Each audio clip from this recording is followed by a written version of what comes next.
नमस्कार। आज हामीले नेवारहरूको एक विशेष परिकार जसलाई काँची पस्किने गर्छ हो, यसको नाम हो कचिला। यसलाई कसैले चुन्ला पनि भन्ने गरिन्छ। यो परिकार कसरी बनाउने भन्ने बारेमा आज हामी भिडियो तयार पार्न गइरहेका छौँ। भिडियो पुरा हेरेर साथ दिनुहोला, जसको लागि हामीले आधा जलाफा मासु किनेर ल्याएका छौँ। यो जलाफाबाट जला र कचिला बनाउनु एकदमै उपयुक्त हुन्छ।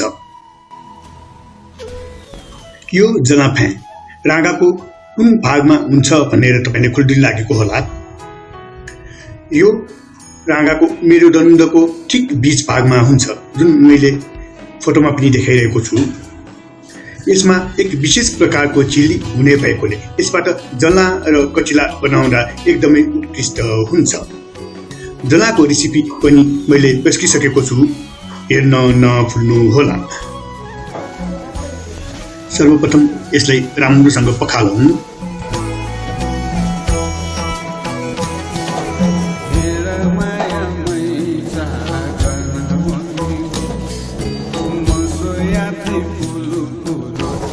जला बनाउँदाखेरि छाला र अलिकति फल मासु भएमा त्यो एकदम उपयुक्त हुन्छ।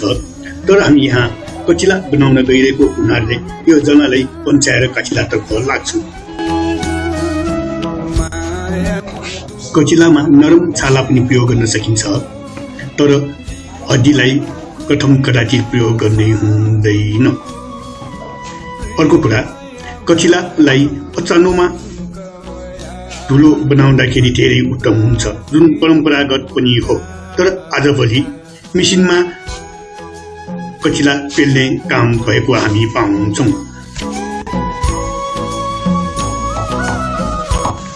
गर्न जान्यो भने अचानोमै पनि हामी तुरुन्तै मासुलाई धुलो पार्न सक्छौँ।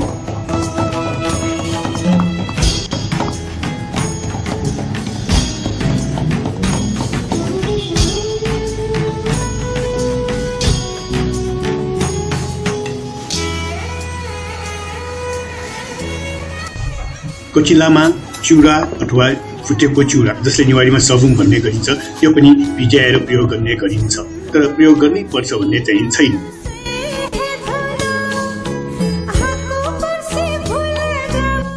हाम्रो यहाँ पाउने 1 किलो जति कचिला छ। यसको लागि चाहिने मरमसलातर्फ जाउँ। नुन 1 चम्चा, जिराको धुलो 1 चम्चा, बेसार आधा चम्चा, रातो खोर्सानी 1 चम्चा, गरम मसला 1 चम्चा, अदुवा लसुनको पेस्ट पनि 1 चम्चा लिएका छौँ। त्यस्तै गरेर यसमा बदाम र अन्डा पनि प्रयोग गर्ने गरिन्छ। साथै सकेमा हरियो लसुनको पत्ता र धनियाँको पत्ता पनि राख्दा राम्रो हुन्छ। अनि फुटेको तोरीको तेल हामीले 100 ml जति लिएका छौँ। मेथी फुराउनको लागि आधा चम्चा पनि लियौँ। अघि फुटेको चिउरा हामीले भिजाएका छौँ। सबुङको पानी छानौं। यसमा प्रयोग भएको मसलाहरूको लिस्ट मैले डिस्क्रिप्सनमा छोडेको छु।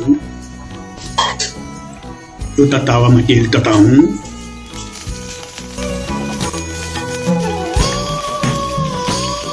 तेल तातो भए मेथी फुराउँ।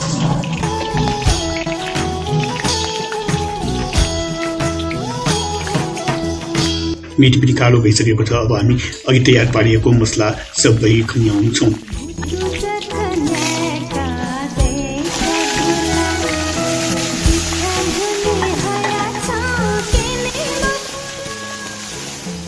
सबुङ हालेर राम्रोसँग चलाउँ।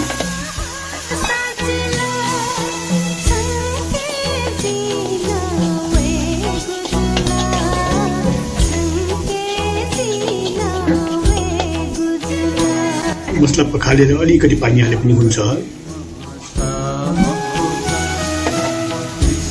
यो हाम्रो मसला तयार भइसकेको छ। अब आगो निभाउँछौँ। यो मसला अलि चिसो भएपछि हामी कचिला मोल्छौँ। बदाम पनि हालौँ, अन्डा पनि फुटाएर हालौँ र धनिया र लसुनको पत्ता पनि हाल्दा हुन्छ। अब यसले राम्रोसँग चलाउँ।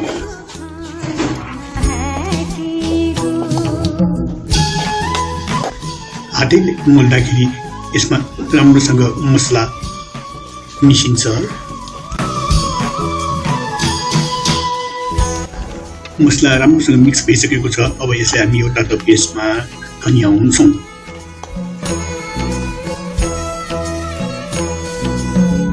यसलाई तारेको खोर्सानीले सजाउने चलन छ।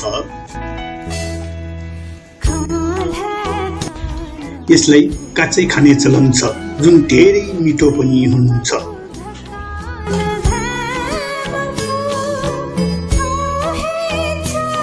तर आजकल फुटेर खाने चलन पनि चल्न थालेको छ।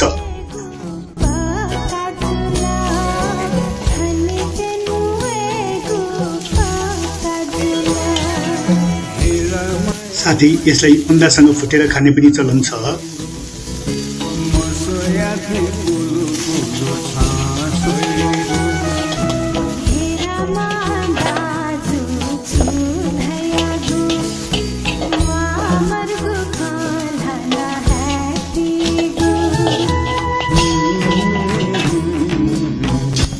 साथै अन्डा कचिला मिसाएर बाराको आकार दिएर खान रुचाउनेहरू पनि छन्।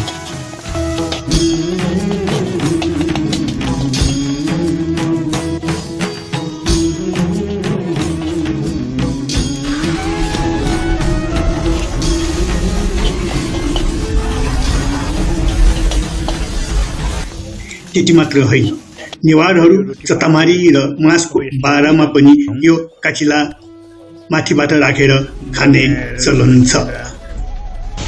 तर आज पनि अन्डा चिउरा र कचिला फ्राई गरेर खानेहरू धेरै छन्।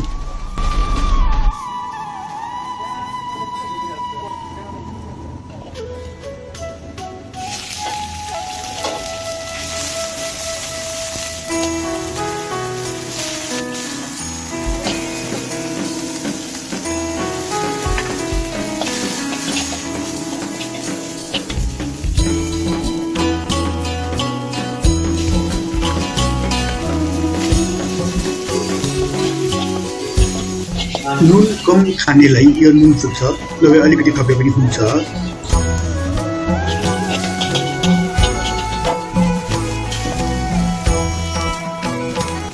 यो खैरो खैरो भयो, अर्थात् फुट्न फुट्यो। अब हामी यसलाई प्लेटमा निकाल्छौँ।